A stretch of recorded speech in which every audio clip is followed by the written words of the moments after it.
बिस्मिल्लाहिर्रहमानिर्रहीम। अस्सलाम वालेकुम स्टूडेंट्स, मैं हूं अरशद अजीज, आपका फिजिक्स टीचर। आज हम डिस्कस करने जा रहे हैं पार्ट 1 के फर्स्ट चैप्टर से और इसकी हम सेकंड डिवीजन को डिस्कस करेंगे। इसकी सेकंड डिवीजन स्टार्ट होती है प्रिसीजन एंड एक्यूरेसी से और till last of the topic dimension तक चलेंगे। जी चैप्टर स्टार्ट करते हैं।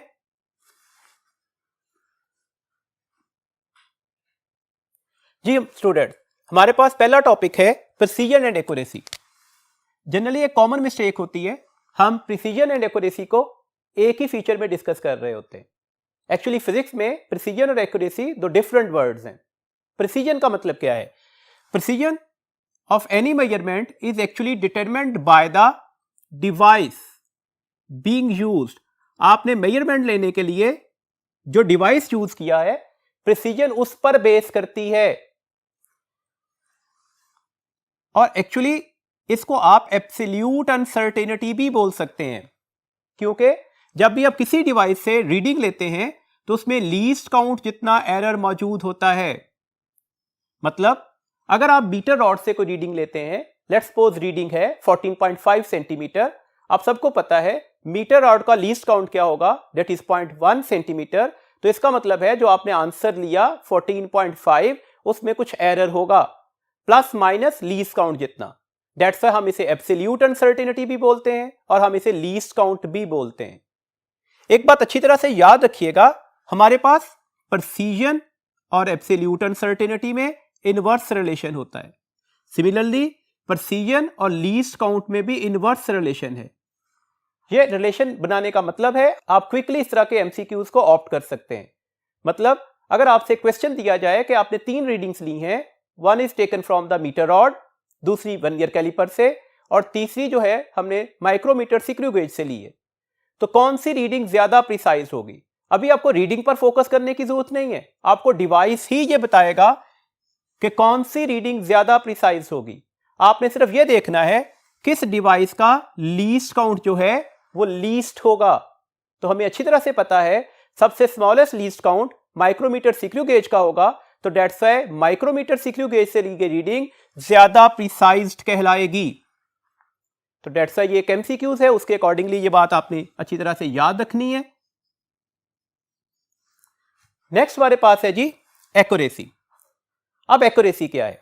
Accuracy in any measurement depends upon the fractional uncertainty और परसेंटेज अनसर्टेनिटी। फ्रैक्शनल या परसेंटेज अनसर्टेनिटी लेने का तरीकेकार क्या होता है? देखिए, अगर आपको फ्रैक्शनल अनसर्टेनिटी लेनी है तो आप least count of the device को जो मेजर्ड वैल्यू है उससे डिवाइड कर देंगे। लेकिन अगर आपको परसेंटेज अनसर्टेनिटी लेनी है तो अभी भी जो फ्रैक्शनल अनसर्टेनिटी में काम किया, जस्ट उसके साथ आपने किसको मल्टीप्लाई कर देना है? 100 को। तो ये तरीकेकार है जिसकी मदद से हम किसी भी मेजरमेंट की परसेंटेज या फ्रैक्शनल अनसर्टेनिटी मेजर कर सकते हैं। याद रखिएगा क्विक रिस्पॉन्सेज के ऊपर हमारे पास जो एक्यूरेसी है वो फ्रैक्शनल अनसर्टेनिटी या फिर परसेंटेज अनसर्टेनिटी का रिवर्स होगी।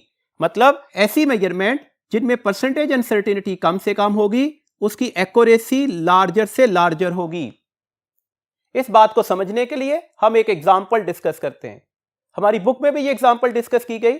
देखिए, लेट्स सपोज हमने मीटर रॉड लिया और किसी भी चीज की लेंथ को मेजर किया। उसकी लेंथ आई 25.5 सेंटीमीटर, प्लस माइनस 0.1 सेंटीमीटर बता रहा है कि ये इस डिवाइस का एब्सोल्यूट अनसर्टेनिटी होगी या ये इस डिवाइस का लीस्ट काउंट होगा।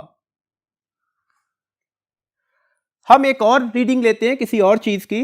लेट्स सपोज हम उसके लिए डिवाइस यूज करते हैं वर्नियर कैलिपर्स। जो रीडिंग आई वो हमारे पास थी 0.45 सेंटीमीटर। रीडिंग हमने लिखी 0.45 प्लस माइनस 0.01 सेंटीमीटर। ये जो प्लस माइनस 0.01 है ये एक्चुअली एब्सोल्यूट अनसर्टेनिटी है। आप इसे least count of that device भी कह सकते हैं। इतना ही डेटा सफिशिएंट है आपको यह बताने के लिए कि कौन सी रीडिंग ज्यादा प्रिसाइज्ड होगी। अभी हमने क्या डिस्कस किया? प्रिसीजन किस पर डिपेंड कर रहा है? लीस्ट काउंट पर। प्रिसीजन और लीस्ट काउंट में कौन सा रिलेशन है? इनवर्स। ऐसी मेजरमेंट्स जिसका लीस्ट काउंट स्मॉलेस्ट से स्मॉलेस्ट होगा, ऐसी मेजरमेंट जो ऐसे डिवाइस से मेजर की गई है जिसका लीस्ट काउंट स्मॉलर से स्मॉलर होगा, उस मेजरमेंट की प्रिसीजन ज्यादा निकलेगी। तो अंडरस्टूड सी बात है, आपको नजर आ रहा है कि ये वाली वैल्यूज लीस्ट काउंट की स्मॉलेस्ट है as compare to this one, that's why ये वाली रीडिंग मोर प्रिसाइज्ड हो गई। प्रिसीजन में हमने सिर्फ डिवाइस के लीस्ट काउंट पर फोकस करना होगा, तो वर्नियर कैलिपर से मेजर की गई रीडिंग ज्यादा प्रिसाइज्ड होगी। अब हम देखते हैं एक्यूरेसी क्या होगी। एक्यूरेसी के लिए हम इन रीडिंग्स की परसेंटेज या फ्रैक्शनल अनसर्टेनिटी मेजर करते हैं। अगर मुझे इस रीडिंग की परसेंटेज अनसर्टेनिटी लेनी है तो फॉर्मूला हम ऑलरेडी डिस्कस कर रहे हैं। हम इस फॉर्मूला में वैल्यूज लगा देते हैं। परसेंटेज अनसर्टेनिटी बराबर होगी जो हमारे पास लीस्ट काउंट है डिवाइस का, इसका लीस्ट काउंट क्या है 0.1 सेंटीमीटर। आप इससे मेजर्ड वैल्यू से इसे डिवाइड कर देंगे, 25.5 से डिवाइड किया और 100 से हम इसे मल्टीप्लाई कर देते हैं।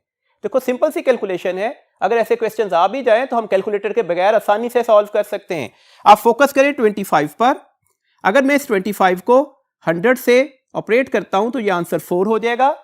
अगर मैं इस 4 को 0.1 से मल्टीप्लाई करता हूं तो ये 0.4% निकल आई। तो इसका मतलब है 25.5 प्लस माइनस 0.1 सेंटीमीटर की जो रीडिंग है इसमें 0.4% परसेंटेज अनसर्टेनिटी मौजूद है। अगर हम इस रीडिंग की परसेंटेज अनसर्टेनिटी लेना चाहते हैं तो क्या करेंगे जी, हम दोबारा जो भी डिवाइस का लीस्ट काउंट है उसे डिवाइड कर देंगे मेजर्ड वैल्यू से और फिर उसे 100 से मल्टीप्लाई कर देंगे। तो अब हमारे पास रीडिंग कितनी आएगी अब भी हम कैलकुलेट कर सकते हैं। देखो ये 2 जीरोस इसके साथ कैंसिल हो गए, दैट्स व्हाई हमारे पास यहां पर क्या बचा 100/45। 0.45 को हम 45/100 लिख सकते हैं क्योंकि ये फैक्टर डिनोमिनेटर में था, तो दैट्स व्हाई इसे 100/45 लिखेंगे। 45 को रफली एस्टिमेट कर लें 50, तो आंसर जो हमारे पास निकल आएगा दैट इज 2%। इसका मतलब है ये जो हमने वैल्यूज ली, ये जो हमने रीडिंग ली, इसमें परसेंटेज अनसर्टेनिटी कितनी आ गई दैट इज 2%। अब हमने एक्यूरेसी के बारे में क्या फॉर्मूला बनाया था, ऐसी वैल्यूज जिसमें परसेंटेज अनसर्टेनिटी कम से कम होगी उसकी एक्यूरेसी मैक्सिमम हो जाएगी, लार्जेस्ट हो जाएगी। दैट से आपको नजर आ रहा है सबसे कम परसेंटेज अनसर्टेनिटी किस में आ रही है इस रीडिंग में, तो दैट से मीटर रॉड से ली गई रीडिंग प्रिसाइज तो नहीं है लेकिन एक्यूरेट जरूर है। वंस अगेन इस बात को हम रिपीट करते हैं, हमने कहा इन दोनों में से कौन सी रीडिंग ज्यादा प्रिसाइज है, ऐसी रीडिंग जो ऐसे डिवाइस से ली गई है जिसका लीस्ट काउंट मिनिमम होगा, तो दैट्स ये वाली रीडिंग हमारे पास प्रिसाइज होगी। इन दोनों में से कौन सी रीडिंग ज्यादा एक्यूरेट है, तो कौन सी रीडिंग ज्यादा एक्यूरेट होगी जिसमें परसेंटेज अनसर्टेनिटी कम से कम निकलेगी। हमें नजर आया परसेंटेज अनसर्टेनिटी यहां पर कम से कम है, दैट्स ये वाली रीडिंग जो होगी ये ज्यादा एक्यूरेट होगी। क्वेश्चन प्रोड्यूस हुआ आखिर ये रीडिंग क्यों लेस एक्यूरेट हो गई। एक्चुअली अब देखिएगा 0.45 सेंटीमीटर बहुत स्मॉल वैल्यूज है, जितनी कोई स्मॉल वैल्यूज होगी वो वैल्यू डिमांड करेगी उतना ज्यादा प्रिसाइज इंस्ट्रूमेंट की। दैट्स व्हाई याद रखिएगा measurement of 0.45 centimetre demands data more precise instrument use करना चाहिए हमें उसको रीडिंग लेने के लिए ताकि एरर लेस से लेस निकले। फॉर एग्जाम्पल हम इसी रीडिंग को, इसी हमारे पास जो लेंथ थी उसको मेजर करते हैं एक ऐसे डिवाइस के साथ जिसका लीस्ट काउंट जो था वो 0.001 सेंटीमीटर होगा। और 0.001 सेंटीमीटर किस डिवाइस का हमारे पास लीस्ट काउंट होता है, दैट इज स्क्रू गेज। तो दैट से अगर हम इससे मेजर करेंगे तो अब आपको इन तीनों रीडिंग्स में देखिएगा सबसे लीस्ट काउंट किसका हुआ 0.001 सेंटीमीटर। दैट्स व्हाई ये वाली जो मेजरमेंट होगी वो मोर प्रिसाइज्ड होगी। ये बात तो क्लियर हो गई। अब इसकी परसेंटेज अनसर्टेनिटी लेते हैं, तो परसेंटेज अनसर्टेनिटी लेने का तरीकेकार क्या है, आप लीस्ट काउंट को 0.001 डिवाइडेड बाय मेजर्ड वैल्यू से डिवाइड कर दीजिएगा, that is 0.45 multiply by the 100। जब हम इसे 100 से मल्टीप्लाई करेंगे तो यहां पर जो आंसर निकलेगा दैट इज 0.2%। अब वंस अगेन इन तीनों जगहों पर चेक करते हैं कि कहां पर लीस्ट एक्यूरेसी है। देखिए सबसे लीस्ट परसेंटेज अनसर्टेनिटी कहां पर है 0.4%, 2%, 0.2%। तो सबसे लीस्ट हमारे पास जो परसेंटेज अनसर्टेनिटी है वो है 0.2%। इसका मतलब है ये रीडिंग मोस्ट एक्यूरेट होगी, जबकि ये रीडिंग लीस्ट एक्यूरेट होगी, क्योंकि यहां पर सबसे high value of percentage uncertainty आ गई। दिस मीन्स दैट ये रीडिंग प्रिसाइज भी है और ये रीडिंग एक्यूरेट भी हुई। दैट्स व्हाई यहां से हमने दो बातें कंक्लूड की। प्रिसीजन क्या है? प्रिसीजन डिवाइस का पैरामीटर होता है। एक्यूरेसी क्या है? वो परसेंटेज अनसर्टेनिटी से मेजर होती है। हमने कुछ एग्जांपल्स लेकर इस बात को भी क्लियर किया।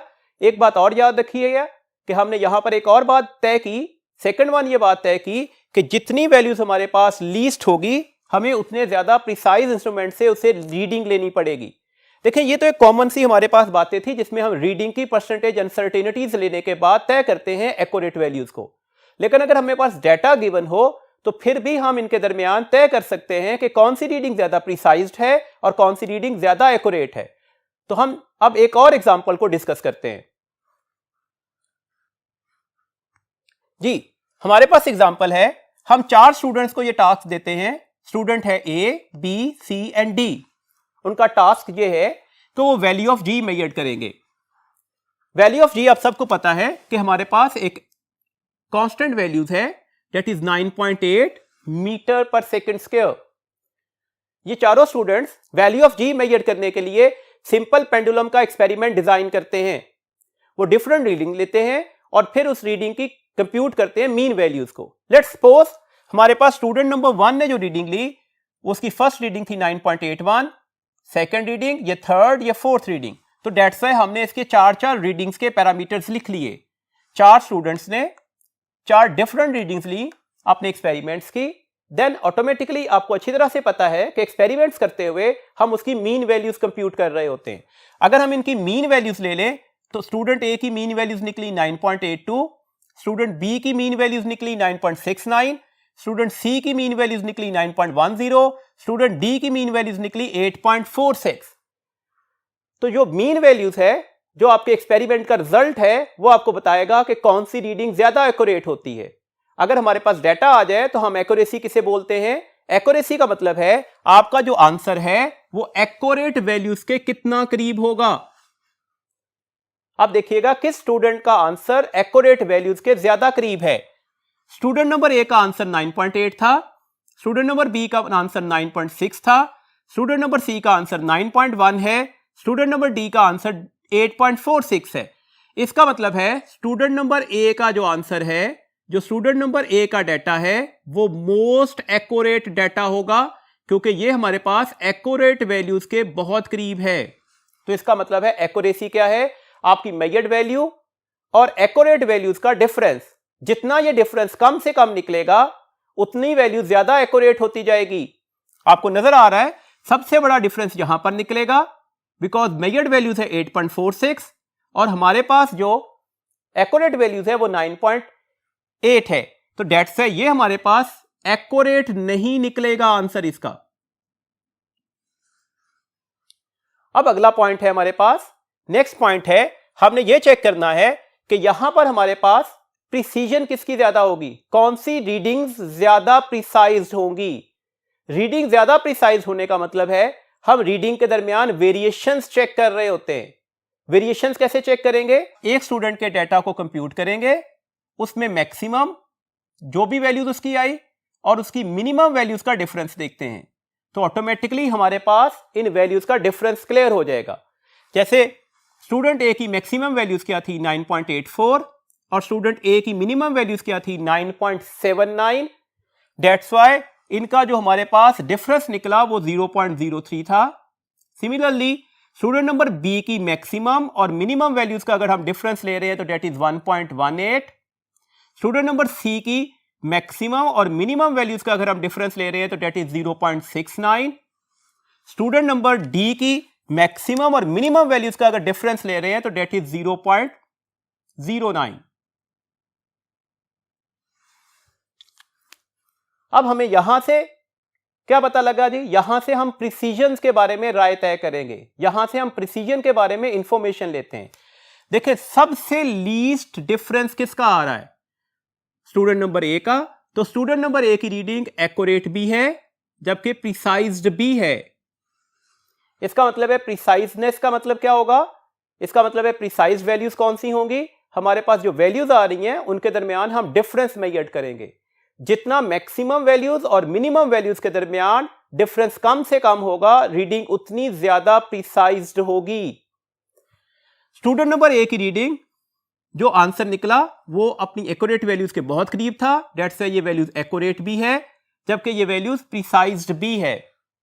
हमें नजर आ रहा है स्टूडेंट नंबर डी की रीडिंग में भी बहुत बड़ा डिफरेंस नहीं आ रहा। रीडिंग अगर आप देख रहे हैं तो वेरी नियर अबाउट आ रही हैं, एक दूसरे के करीब करीब रीडिंग आ रही हैं। दैट्स व्हाई ये रीडिंग प्रिसाइज तो होगी लेकिन एक्यूरेट नहीं होगी। तो दैट्स व्हाई इस इंफॉर्मेशन से अगर डाटा को एनालाइज करके हमसे ये क्वेश्चन पूछा जाए कि कौन सी रीडिंग एक्यूरेट होगी और कौन सी रीडिंग प्रिसाइज होगी, तो एक्यूरेट रीडिंग कौन सी होगी? एक्यूरेट रीडिंग वो होती है जो हमारे पास आंसर आएगा वो हमारे पास एक्यूरेट वैल्यूज का मेजर्ड वैल्यूज के साथ कितने डिफरेंस के साथ है। जितना हमारे पास मेजर्ड वैल्यूज और एक्यूरेट वैल्यूज के दरमियान डिफरेंस कम से कम निकलेगा, उतनी accuracy of that data that experiment improve कर जाएगी। प्रिसीजन का मतलब क्या है? हमारी जो रीडिंग्स आई थी, आपको अच्छी तरह से पता है एक्सपेरिमेंट डिजाइन करते हुए आप एक रीडिंग नहीं लेते, आप नंबर ऑफ रीडिंग्स लेते हैं ताकि हम उसमें से रैंडम एरर को मिनिमाइज कर सकें। तो दैट्स व्हाई हमारे पास जो रीडिंग्स आ रही हैं उसमें हम मैक्सिमम और मिनिमम वैल्यूज के दरमियान डिफरेंस लेंगे। जितना हमारे पास इनके दरमियान वेरिएशन कम से कम होगा उतनी रीडिंग ज्यादा प्रिसाइज्ड होगी। हमारे पास नेक्स्ट टॉपिक है जी assessment of total uncertainty in final result. हम फाइनल रिजल्ट में टोटल अनसर्टेनिटी कैलकुलेट करना चाह रहे हैं। एक्चुअली आप इसे सिंपल कंपाउंड एरर भी बोल सकते हो।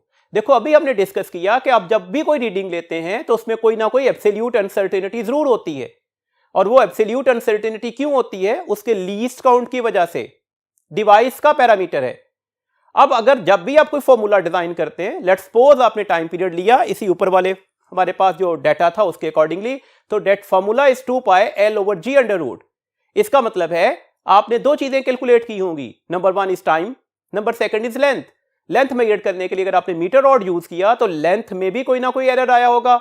अगर आपने टाइम मेजर करने के लिए स्टॉप वॉच यूज की तो इसका मतलब है टाइम में भी कोई ना कोई एरर आया होगा। तो जो जी की वैल्यूज निकलेगी उसमें लेंथ और टाइम दोनों के एरर ऐड हो जाएंगे, तो दैट्स व्हाई इसे आप कंपाउंड एरर भी बोलते हैं या हम इसे टोटल अनसर्टेनिटी भी कहते हैं। इसके कुछ रूल्स याद रखिएगा। पैरामीटर्स हैं सिंपल, हमारे पास एमसीक्यूज है, हमने सिर्फ रूल्स याद रखने हैं और एक एक एग्जांपल से उसकी प्रैक्टिस करते हैं ताकि अगर कभी ऐसे क्वेश्चंस आ जाएं तो हम उसे आसानी से ऑप्ट कर सके। देखिए हमारे पास पहला रूल है जी फॉर एडिशन एंड सब्ट्रैक्शन के लिए, अगर हमारे पास दो वैल्यूज या ऐड हो रही होंगी या सब्ट्रैक्ट हो रही होंगी तो फिर हम उसका टोटल एरर कैसे लेंगे? तो टोटल एरर लेने का यहां पर जो रूल है वो ये है कि हम इसमें ऐड कर देंगे, किसको ऐड करेंगे? एब्सोल्यूट अनसर्टेनिटीज को। एब्सोल्यूट अनसर्टेनिटी का मतलब है लीस्ट काउंट को। देखिएगा लेट्स सपोज एक एग्जांपल लेते हैं, हमारे पास दो डिस्टेंसेस मेजर्ड किए गए। पहला डिस्टेंस था 10.5 प्लस माइनस 0.1 सेंटीमीटर। मैं ऑलरेडी डिस्कस कर आया, प्लस माइनस के साथ जो वैल्यूज लिखी होती है that is actually the least count, या आप इसे एब्सोल्यूट अनसर्टेनिटी भी कहते हैं। x2 हमने दूसरा डिस्टेंस लिया एक डिवाइस से, डिस्टेंस निकला 26.8 प्लस माइनस 0.1 सेंटीमीटर। इसका मतलब है इस डिवाइस का भी एब्सोल्यूट एरर या लीस्ट काउंट क्या होगा? That is 0.1 centimetre. आपसे ये कहा गया कि आप x2 माइनस x1 कर दें। ये आपके पास कैलकुलेशन है जो आपने करनी है। देखिए x2 माइनस x1 करना कोई बहुत लंबा चौड़ा या बहुत मुश्किल टास्क नहीं है। सिंपल इज दैट आप 26.8 से 10.5 माइनस कर देंगे, आंसर निकल आएगा 16.3। बेसिकली हमारा इस वक्त जो फोकस है, हम ये चेक करना चाह रहे थे इसमें टोटल एरर कितना आएगा, इसमें कंपाउंड एरर कितना होगा। देखिए यहां पर हमें वादे तौर पर नजर आ रहा है इस फाइनल आंसर में कुछ एरर x2 का और कुछ एरर x1 का ऐड होगा। हम देखेंगे इन दोनों के दरमियान कौन सा ऑपरेटर यूज हो रहा है? सब्ट्रैक्शन। तो हमने कहा एडिशन और सब्ट्रैक्शन के लिए हमें करना क्या होगा? हमें इनकी एब्सोल्यूट अनसर्टेनिटी को ऐड करना होगा। तो दैट से अगर हम इनकी एब्सोल्यूट अनसर्टेनिटीज को ऐड करते हैं तो ये हमारे पास इसका टोटल एरर आ जाएगा, that is 0.1 plus 0.1, this one is 0.2 centimetre. याद रखिएगा, अगर यहां पर हमारे पास x2 प्लस x1 भी करना होता तो फिर भी हमने क्या करना था, एब्सोल्यूट अनसर्टेनिटीज ही को ऐड करना था। इसका सेकंड रूल है फॉर डिवीजन एंड मल्टीप्लीकेशन, अगर दो क्वांटिटीज या डिवाइड हो रही हो या मल्टीप्लाइड हो रही हो तो फिर हम कंपाउंड एरर लेने के लिए क्या करेंगे, इस सूरत में हमारे पास रूल ये है कि हम ऐड करेंगे या फ्रैक्शनल अनसर्टेनिटीज को या परसेंटेज अनसर्टेनिटीज को। याद रखिएगा, बार बार कंफ्यूज होने की बजाय हम परसेंटेज अनसर्टेनिटीज के साथ ही चलेंगे ताकि हम एक ही वैल्यूज लेकर अपना कंपाउंड एरर मेजर कर सके। देखिए, इसकी भी एक एग्जांपल लेते हैं ताकि ये पॉइंट क्लियर हो जाए। लेट्स सपोज मेरे पास वोल्टेज की वैल्यूज है 5.2 वोल्ट और जिस डिवाइस से ये वोल्टेज लिया गया उसका जो लीस्ट काउंट था वो ±2% था। जो डिवाइस हमें रीडिंग दे रहा है वो ±2% जितनी एरर के साथ रीडिंग दे रहा है। हम करंट मेजर करते हैं with the help of the ampere metre. Current की वैल्यूज आई 1 ±0.05 एम्पेयर। अब देखिएगा, वोल्टेज के अंदर जो एरर दिया गया वो परसेंटेज अनसर्टेनिटी का एरर था। करंट के अंदर जो एरर बताया गया ये हमारे पास लीस्ट काउंट है। हमने कैलकुलेट क्या करना है, पावर। पावर का फॉर्मूला आप सबको पता है, आई वी के बराबर होता है। अब आप देखिएगा, आई और वी आपस में मल्टीप्लाइड हो रहे हैं। अगर दो वैल्यूज आपस में मल्टीप्लाई हो रही हो तो इन दोनों वैल्यूज का जो एरर है वो रिजल्ट में किस तरह से पेयर होगा, इनकी परसेंटेज अनसर्टेनिटीज को ऐड करना पड़ेगा। दैट्स व्हाई हमें सबसे पहले करंट की परसेंटेज अनसर्टेनिटी लेनी है। करंट की परसेंटेज अनसर्टेनिटी कैसे लेनी है, अभी हम इसको पढ़ भी आए, इसको डिस्कस भी कर रहा है, कैलकुलेट भी कर रहा है। अब दोबारा देखते हैं, हमें लीस्ट काउंट से मेजर्ड वैल्यूज को क्या करना होगा, डिवाइड करना होगा और फिर किससे मल्टीप्लाई कर देना होगा, 100 से। अगर हम इसे ऑपरेट करते हैं तो ये 5/100 हो जाएगा। डेसिमल खत्म करते हैं, 100 से 100 कैंसिल हो गया तो डेट्स वाई ये 5% हो गया। देखिएगा, ये कैलकुलेशंस के लिए आपको कैलकुलेटर अलाउड नहीं होता, डेट्स वाई इस कैलकुलेशंस की थोड़ी प्रैक्टिस जरूर किया करें। अब हमारे पास पावर जो है वो आई वी के बराबर है। सिंपली हमने 5.2 को 1 से मल्टीप्लाई किया। पावर का आंसर लेना कोई ज्यादा डिफिकल्ट टास्क नहीं था, डेट इज 5.2 वॉट। पावर के अंदर कंपाउंड या टोटल एरर कितना निकला, तो इसकी परसेंटेज अनसर्टेनिटी कितनी थी, 2%। करंट में परसेंटेज अनसर्टेनिटी कितनी आई, 5%। अगर हम इन दोनों को जमा कर दें तो हमारे पास टोटल एरर कितना आ चुका होगा पावर में, डेट इज द 7%। तो पावर का हमारे पास आंसर क्या निकला, 5.2 वॉट ±7%।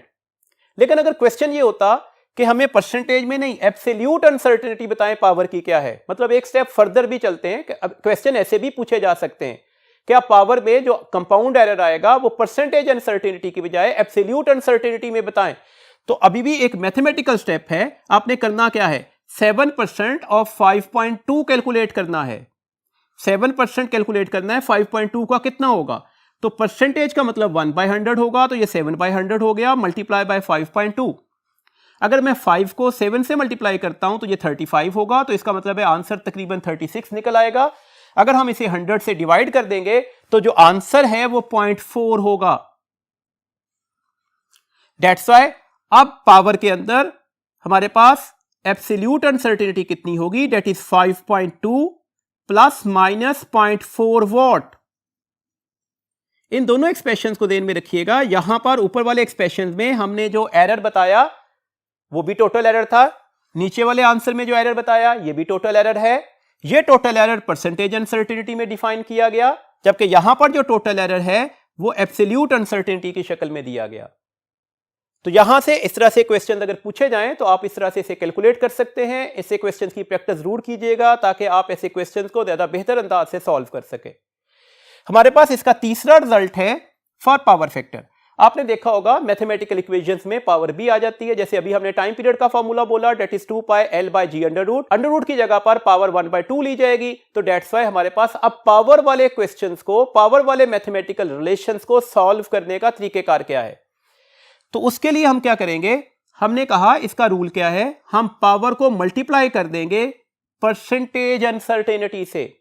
हम पावर को मल्टीप्लाई करेंगे परसेंटेज अनसर्टेनिटी से, तो वो हमारे पास टोटल एरर निकल आएगा, टोटल अनसर्टेनिटी निकल आएगी।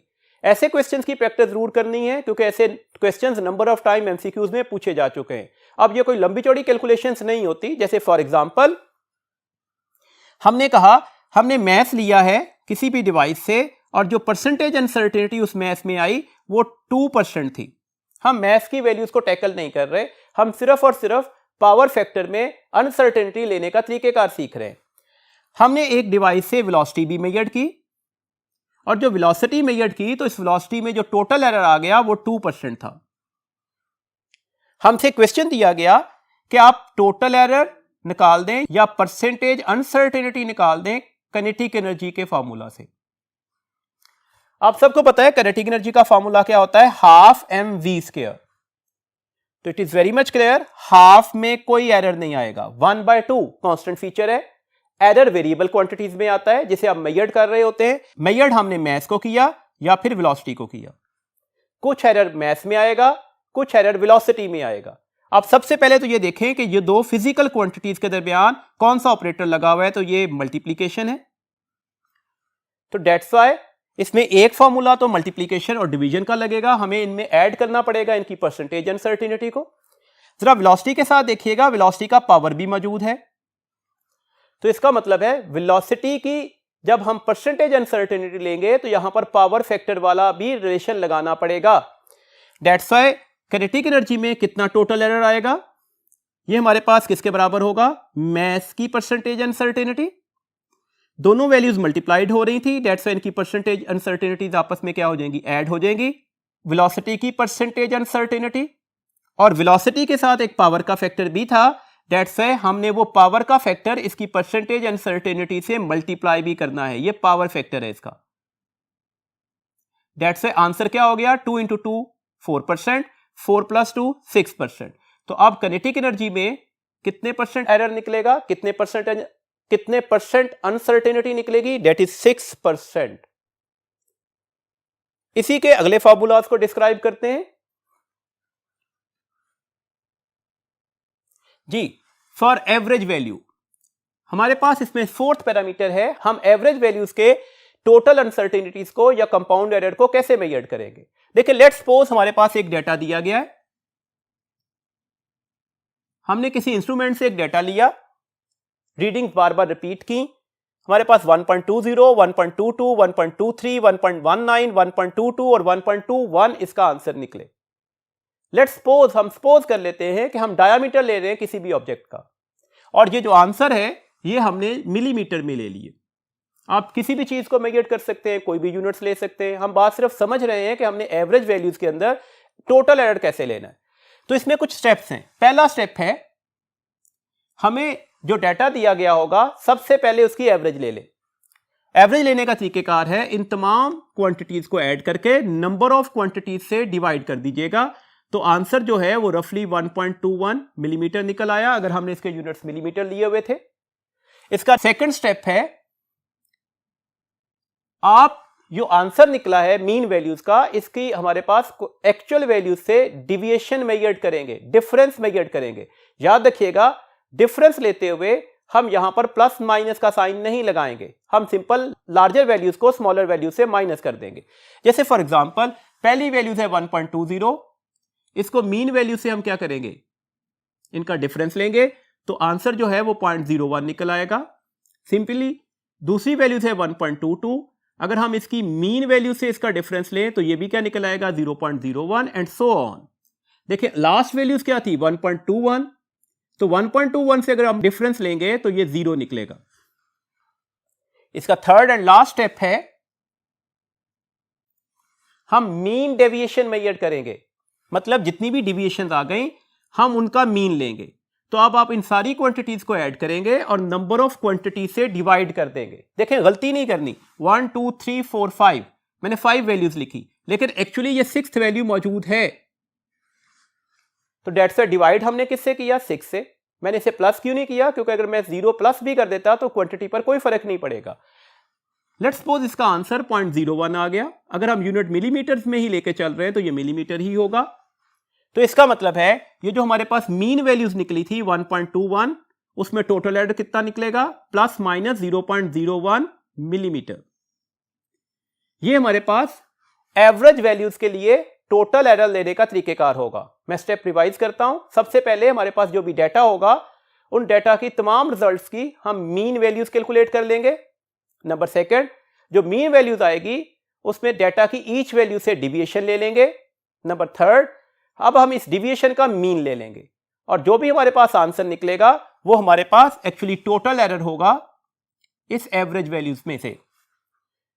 इस टॉपिक का हमारे पास लास्ट पैरामीटर है टाइम फैक्टर। देखिए, आप अक्सर एक्सपेरिमेंट्स के अंदर, जैसे फ्री फॉल का एक्सपेरिमेंट है, सिंपल पेंडुलम का एक्सपेरिमेंट है, आप स्टॉप वॉचेस यूज कर रहे हो जिसमें टाइम फैक्टर इन्वॉल्व होता है। तो अगर हमें टाइम फैक्टर्स के कुछ क्वेश्चंस आ जाएं, टाइम फैक्टर का कोई डेटा दिया गया हो, तो हम उसमें से एरर कैसे फाइंड आउट करते हैं? तो उसका एरर फाइंड आउट करने का तरीकेकार है, आप उसके लीस्ट काउंट को नंबर ऑफ वाइब्रेशन से डिवाइड कर देते हैं। लीस्ट काउंट को नंबर ऑफ वाइब्रेशन से डिवाइड कर देते हैं। लीस्ट काउंट किसका लिया जी? जिस इंस्ट्रूमेंट से हम टाइम मेजर कर रहे होते हैं। तो ये तो एक कांस्टेंट फीचर आएगा। अगर आपने 5 रीडिंग ली, 6 रीडिंग ली, तो लीस्ट काउंट तो सिंपल वही रहेगा तमाम की तमाम रीडिंग्स के लिए। अब याद रखिएगा, इसका मतलब है इस आंसर को, इस एरर को कम से कम करने के लिए इक्वेशन में कौन सी वैल्यूज इंपॉर्टेंट रोल प्ले करेगी? That is number of vibrations. That's why आप नंबर ऑफ वाइब्रेशंस को जितना ज्यादा करते जाएंगे, एरर उतना रिड्यूस होता जाएगा। दैट्स व्हाई टाइमिंग फिनोमिना के एक्सपेरिमेंट में टीचर्स आपसे बार बार रिक्वेस्ट करते हैं कि आप इसमें ज्यादा नंबर ऑफ वाइब्रेशंस लें, 20, 30। जितनी वाइब्रेशन ज्यादा लेते जाएंगे उतना उसका एरर क्या होता जाएगा? रिड्यूस होता जाएगा। लेट्स सपोज इसका एक एग्जांपल डिस्कस करते हैं। हमने एक टाइमिंग फिनोमिना के लिए एक सिंपल पेंडुलम की 30 वाइब्रेशंस को मेजर किया। स्टॉप वॉच ने हमें आंसर दिया कि 30 वाइब्रेशंस जो हैं वो 54.6 सेकंड्स हैं। हमने बताना है कि इसका टाइम पीरियड क्या होगा। लेट्स सपोज जो स्टॉप वॉच हमने यूज की उसका जो लीस्ट काउंट था वो 0.1 सेकंड था।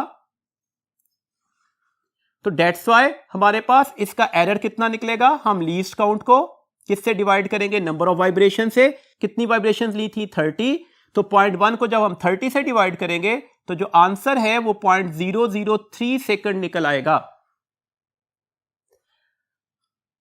अब हमारे पास ये एरर जो है वो टाइम पीरियड में आया। डेट्स से हमें पहले टाइम पीरियड भी लेना पड़ेगा। टाइम पीरियड कैसे लेंगे? हम टोटल टाइम को नंबर ऑफ वाइब्रेशन से डिवाइड कर देते हैं। जब 54 को हम 30 से डिवाइड करेंगे तो हमें नजर आ रहा है कि जो आंसर है वो 1 और 2 के दरमियान निकलेगा। 32 और 60। तो डेट्स वाई यहां पर जो आंसर है वो ऑलमोस्ट 1.8 निकला।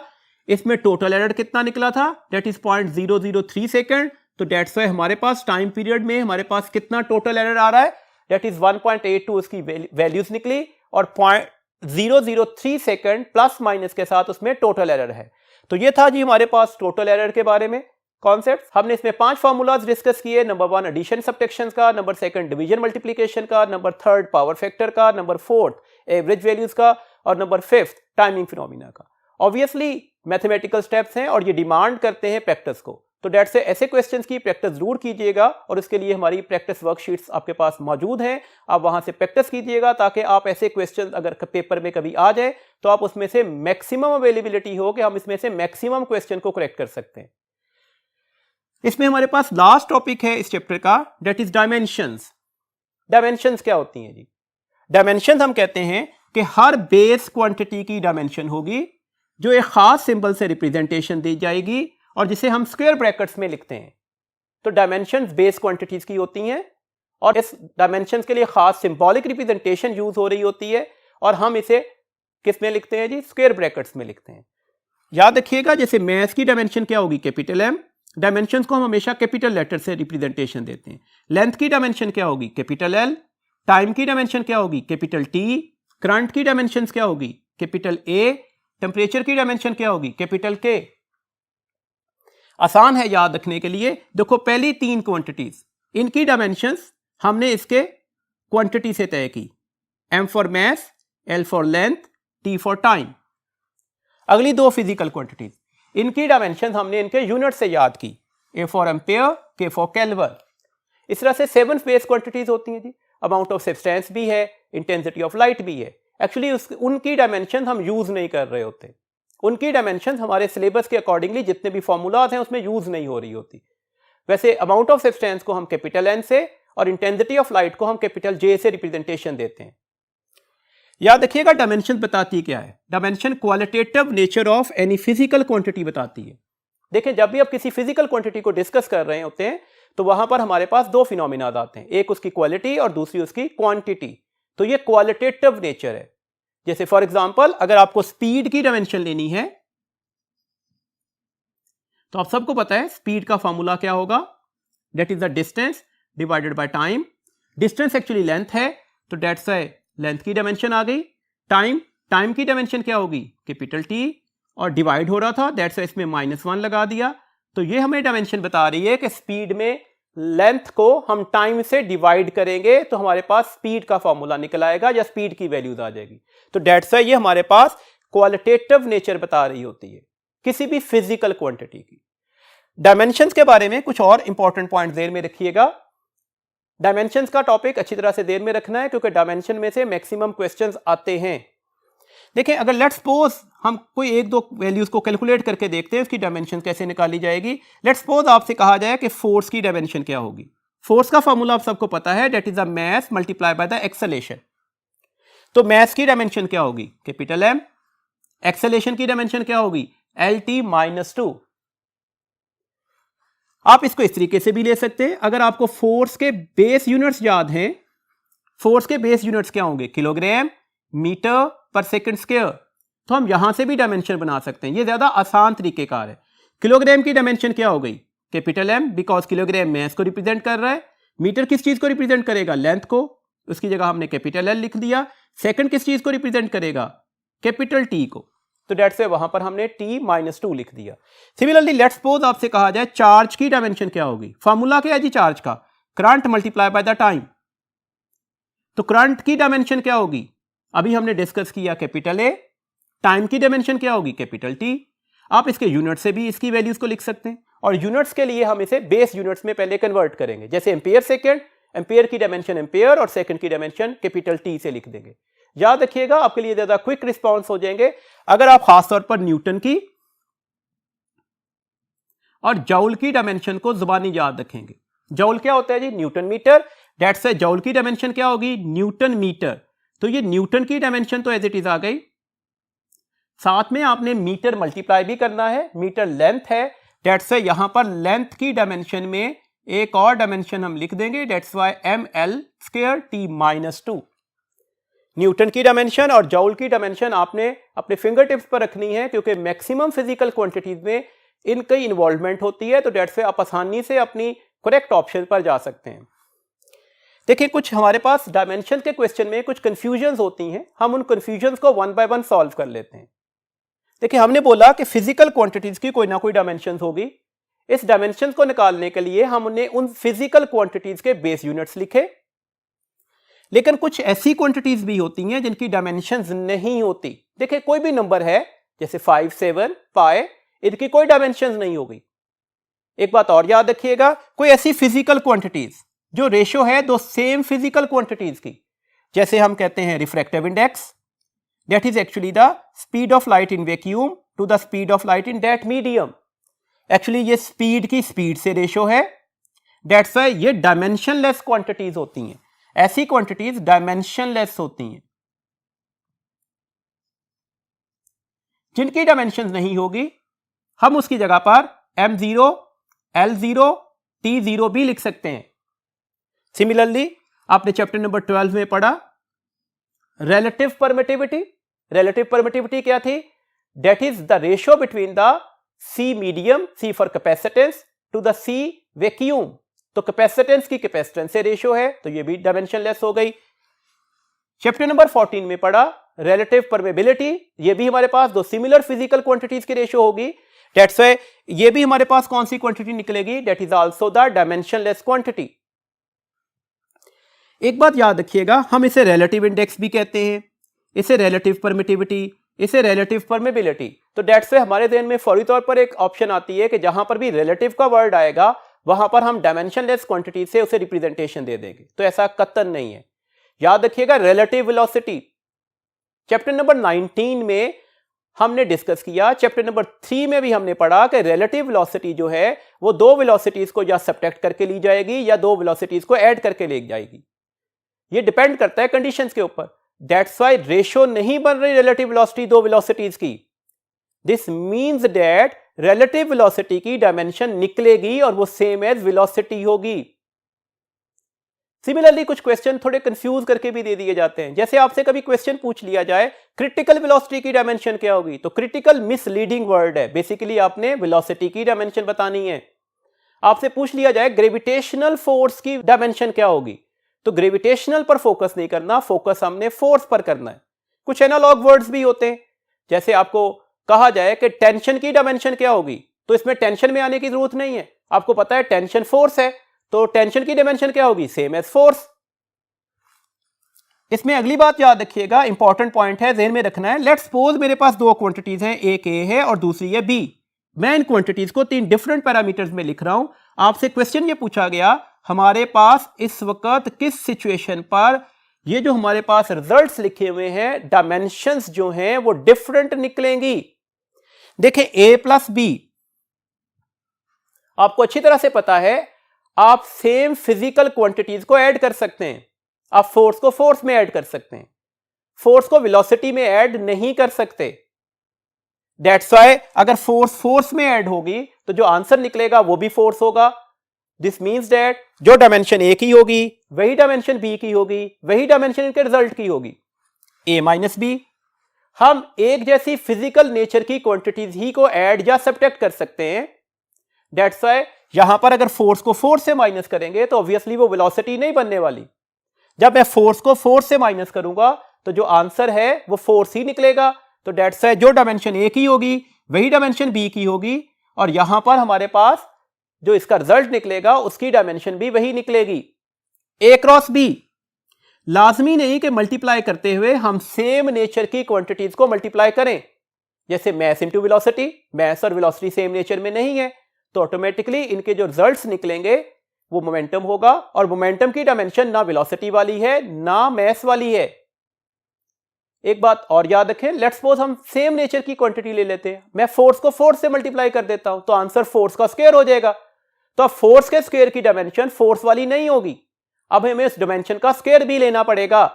तो दैट्स व्हाई इन तीनों पैरामीटर्स में हमारे पास डिफरेंट डायमेंशन किसकी निकलेगी, ए क्रॉस बी की। इंपॉर्टेंट पॉइंट था, एमसीक्यूज के लिए ये बात अच्छी तरह से याद रखिएगा। इसकी कुछ और हमारे पास जो कंफ्यूजन हो सकती हैं उसको डिस्कस करते हैं। देखिए क्विक रिस्पॉन्सेज हैं, इससे क्वेश्चंस के आंसर बहुत जल्दी आपको मिलेंगे, लेकिन उसके लिए आपके पास आपकी दोनों बुक्स के फॉर्मूला फिंगर टिप्स पर होने चाहिए। जैसे लेट्स सपोज एक क्वेश्चन आ जाए, आप बता दें जी हाफ रो वी स्क्वायर की डायमेंशन क्या होगी। अब इसमें कंफ्यूजन की जरूरत नहीं है कि हम डेंसिटी की डायमेंशन लें, फिर वेलोसिटी की डायमेंशन लें, फिर इन्हें ऑपरेट करें और फिर आंसर निकालें।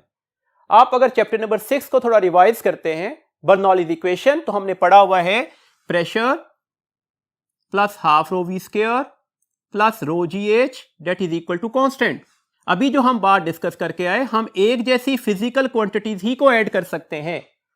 अगर हम एक जैसी फिजिकल क्वांटिटीज ही को ऐड कर सकते हैं तो इसका मतलब है ये भी प्रेशर है, ये भी प्रेशर है, और ये तो हमें नजर आ रहा है ही प्रेशर।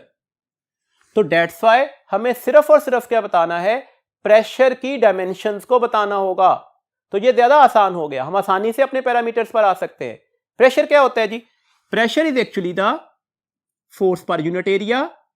फोर्स की डायमेंशन मैंने आपको इसलिए बार बार बोला, फोर्स न्यूटन, वर्क जूल की डायमेंशन को अच्छी तरह से याद रखिएगा। देखो फोर्स की डायमेंशन क्या होगी, फौरी तौर पर हमारे पास आंसर निकल आएगा mlt-2। एरिया की डायमेंशन क्या होगी, एरिया लेंथ इंटू लेंथ है तो एल स्क्वायर, और ये ऊपर जाकर l-2 हो जाएगा। दैट से आंसर क्या निकल आया, m l-1 t-2। तो दैट्स व्हाई हमने आसानी से इस क्वेश्चन का आंसर दे दिया। तो दैट्स व्हाई ऐसी बातें याद रखिएगा आप अच्छी तरह से। आपके पास तमाम पैरामीटर्स, तमाम इक्वेशंस आपकी फिंगर टिप्स पर होनी चाहिए ताकि आप ऐसे क्वेश्चंस को आसानी से आंसर कर सकें। एक बात और याद रखिएगा, देखो इसी क्वेश्चन में पूछ लिया जाता कांस्टेंट की डायमेंशन क्या होगी, तो आमतौर पर स्टूडेंट के फौरन देर में आता है कांस्टेंट डायमेंशनलेस होते हैं, तो डेट्स है फौरी तौर पर गलत ऑप्शन को ऑप्ट कर दिया जाता है डायमेंशनलेस।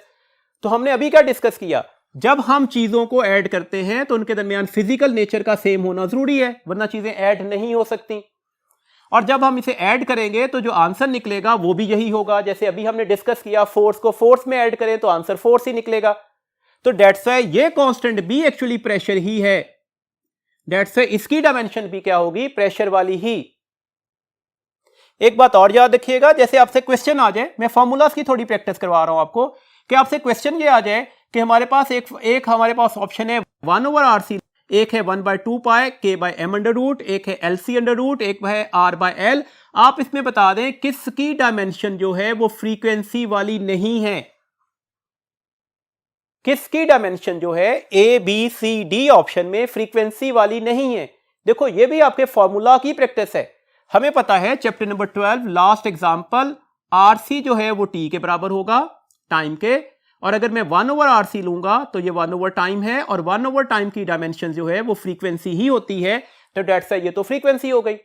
चैप्टर नंबर 7 में आपने math attach with the spring में ये फार्मूला पढ़ा हुआ है, ये फार्मूला है ही फ्रीक्वेंसी का, तो ये भी फ्रीक्वेंसी की डायमेंशन हो गई। चैप्टर नंबर 16 में हमने एक फार्मूला पढ़ा कि रेजोनेंस फ्रीक्वेंसी जो होती है वो 1/2 पाई LC अंडर रूट होती है, तो डेट्स है LC अंडर रूट की जो डायमेंशन है वो फ्रीक्वेंसी वाली नहीं हो सकती, बिकॉज 1/LC अंडर रूट अगर होता तो ये डायमेंशन भी फ्रीक्वेंसी वाली ही होनी थी। R बाय L, जैसे आपने RC सीरीज सर्किट में पढ़ा था कि RC सीरीज सर्किट का टाइम्स कांस्टेंट क्या होता है, RC। Similarly RL series circuit का टाइम्स कांस्टेंट क्या होता है, L by R। L by R भी टाइम्स कांस्टेंट है, किसका टाइम्स कांस्टेंट है, RL सीरीज सर्किट का। कैसे जी, देखिए L का यूनिट क्या होता है, Henry, Henry is volt second per ampere. R के यूनिट्स ओम है, ओम को वोल्ट पर एम्पेयर भी लिखा जा सकता है, ये एक दूसरे से कैंसिल हो जाए तो ये सेकंड ही बना। तो L बाय R का हमारे पास डायमेंशन टाइम वाली होगी, तो R बाय L अगर रेसिप्रोकल लेंगे तो उसकी डायमेंशन किस जैसी निकलेगी, फ्रीक्वेंसी वाली। तो डेट्स वाई इस वक्त जो हमारे पास जिस SC ऑप्शन जिसकी डायमेंशन फ्रीक्वेंसी वाली नहीं है वो LC अंडर रूट होगी। ये भी हमने डिफरेंट चैप्टर्स के डिफरेंट फार्मूला को एनालाइज करके अपने क्वेश्चन को जल्दी जल्दी सॉल्व किया और आंसर दे दिया। एक बात और याद रखिएगा, डायमेंशन एनालिसिस के यूजेस क्या हैं। डायमेंशन एनालिसिस के यूजेस हैं कि हम होमोजेनाइटी ऑफ फिजिकल इक्वेशंस कर सकते हैं। ऐसी फिजिकल इक्वेशंस ही एग्जिस्ट करती हैं जो होमोजीनियस होंगी, जिनकी इक्वलिटी के दोनों साइड्स की डायमेंशंस बराबर होंगी। दूसरी बात है हम इससे फार्मूला को ड्राइव कर सकते हैं। देखिए लेट्स सपोज होमोजेनाइट से एक क्वेश्चन पूछ रहा हूं, आपसे क्वेश्चन आ जाए कि ये आपके पास एक फिजिकल क्वांटिटी लिखी हुई है F/m, where F is the tension and m is the mass per unit length, तो आप बता दें इसकी डायमेंशन क्या होगी। देखिए डायमेंशन आपके लिए कैलकुलेट करना मसला नहीं है, मैंने अभी बताया टेंशन क्या है, that is a force. Force की डायमेंशन क्या होगी, मैंने बार बार बोला, इसे ज़बानी याद रखिएगा, mL/t-2। मास की डायमेंशन क्या होगी, बताया गया ये मास नहीं है, मास पर यूनिट लेंथ है, ये डायमेंशन इससे कैंसल, L ऊपर जाकर मल्टीप्लाई होगा, तो that's why L into L-1 T-2, L multiply होगा तो L 1+1 आ जाएगा। तो ये हमारे पास डायमेंशन क्या निकली, L² T-2। अगर आप अंडर रूट ले लें तो ये LT-1।